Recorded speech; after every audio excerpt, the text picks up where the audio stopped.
그 여자들 사이에는 핸드크림을 나눠 쓰는 문화가 있어요. 손 씻고 나오면 파우치에서 핸드크림을 꺼내서 내 손에 바르면서 옆에 있는 친구에게 자 너도 써! 이러면서 이렇게 인심 좋게 손등에 딱 짜주는 거죠. 그 동생도 똑같이 손 씻고 나와서 언니 핸드크림 바를래? 하면서 이렇게 가방에서 꺼내는데 완전 깜짝 놀랐어요.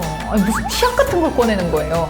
무슨 핸드크림이 이렇게 커? 하고 봤는데 그게 록시땅의 시어버터였어요. 오늘은 이 보습의 최강자라 불리는 천연 소재 시어버터를 이용해서 최초로 화장품을 만들어 선보인 록시땅의 브랜드 스토리를 살펴볼게요.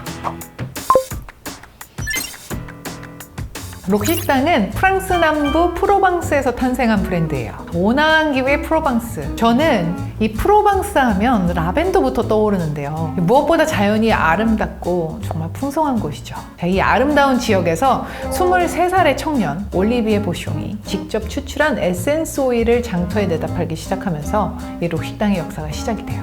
보숑은 평소 식물에 관심이 많았어요. 그러다 어느 날 낡은 중류기를 구입했고 이를 이용해서 허브, 식물 등에서 에센셜 오일을 추출했죠. 그런데 이 천연 원료 오일의 품질이 또 괜찮았던 거예요. 사람들한테 입소문이 나서 판매가 증가하기 시작했어요. 그러다 1976년 보숑은 프로방스 마르세유 지역에서 한 비누 공장을 인수하면서 본격적으로 사업을 펼치기 시작했어요. 그리고 이때 이 록시땅이라는 브랜드명이 탄생했죠. 록시땅이라는 이름은 고대 프랑스 남부 전역에 펼쳐져 있던 옥시타니아라는 지역명에서 유래됐어요. 그리고 이 옥시타니아 지역의 여자를 지칭하던 말이 록시땅이었어요. 보숑은 옥시타니아 지역에 이 축복받은 자연과 다양한 산물을 나누겠다는 의미를 부여해서 록시땅이라고 이름을 지었죠. 그런데 바로 위기가 닥쳤어요. 마르세유 일대에 공장에서 대량 생산된 저렴한 비누가 수입되면서 일대 비누 공장들이 줄줄이 문을 닫게 됐거든요. 하지만 이 보숑의 대응은 남달랐죠. 대래 이 마르세유 지역의 전통적인 비누 제조 기술을 장인에게 직접 전수받고 또 여기에 본인의 천연 에센셜 오일을 첨가해서 남다른 품질의 비누를 만들면서 입지를 다져갔어요. 록시땅이 어느 정도 자리를 잡았을 즈음 이 올리비에 보숑은 서아프리카 부르키나파소 공화국으로 여행을 떠났는데요. 바로 이곳에서 여성들이 시어나무 열매를 주워서 버터를 만들어서 판매하는 것을 보게 됐어요. 아니 버터. 여성들은 이거를 피부, 모발 되게 다양한 부위에 사용을 하는 거예요.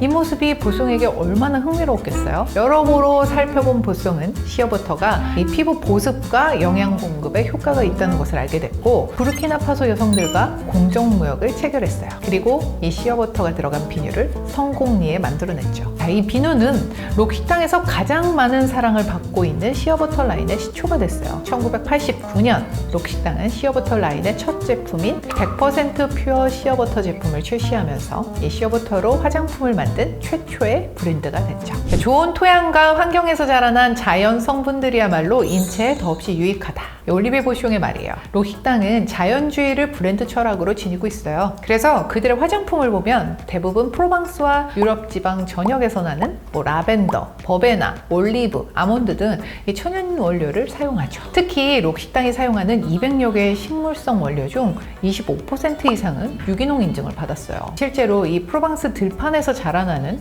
록시땅의 식물 원료들은 제품 하나로 탄생하기까지 약 130명의 농부와 1만 명의 이 수학자들이 연계된다고 해요.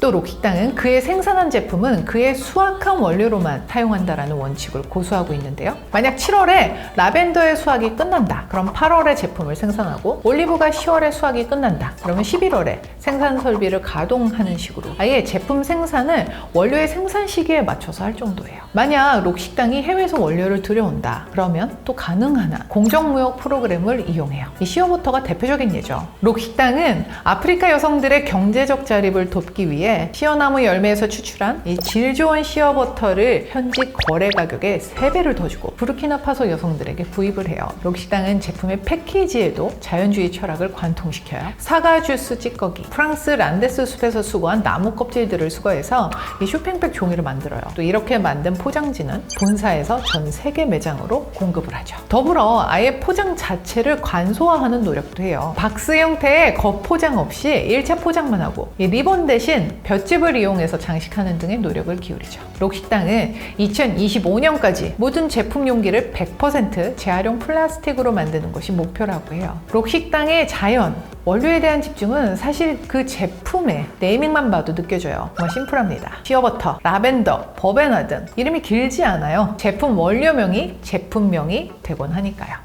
이 록식당은 환경 보호에도 적극적으로 앞장서는 브랜드예요. 대표적인 캠페인이 공병수거죠. 록식당은 환경기업 테라사이클과 함께 공병수거 캠페인을 진행해 왔는데요. 얼마 전 화장품 공병을 재활용해 만든 얼스백을 선보여서 화제를 낳았어요. 가까디 디자인으로 탄생된 얼스백은 이 록식당의 매장 등을 통해서 판매되었는데요. 록식당은 수익금을 자원순환 활동과 또 재활용 수거 공장 환경 개선을 위해서 전액 기부했어요. 한편 록식당은 사회공헌 활동에도 되게 열심입니다. 2006년에는 록식당 재단을 발족해서 개발도상국의 시각장애 아동들의 개안 수술을 지원해오고 있어요. 아마 민감하신 분들은 아실 것 같은데요. 이 록식당 제품 용기에도 점자를 표기해 놓았어요. 이 시각장애인들이 제품을 선택하는데 어려움이 없도록 배려한 거죠. 프로방스에서 태어나고 자란 이 브랜드 록식당은 수익을 지역에게 되돌려주기 위한 활동에도 여념이 없어요. 이 향 좋은 식물들을 테마로 한 살라공 식물원과 이 그라스 지역의 향수 박물관 사업을 지원하는 것처럼요.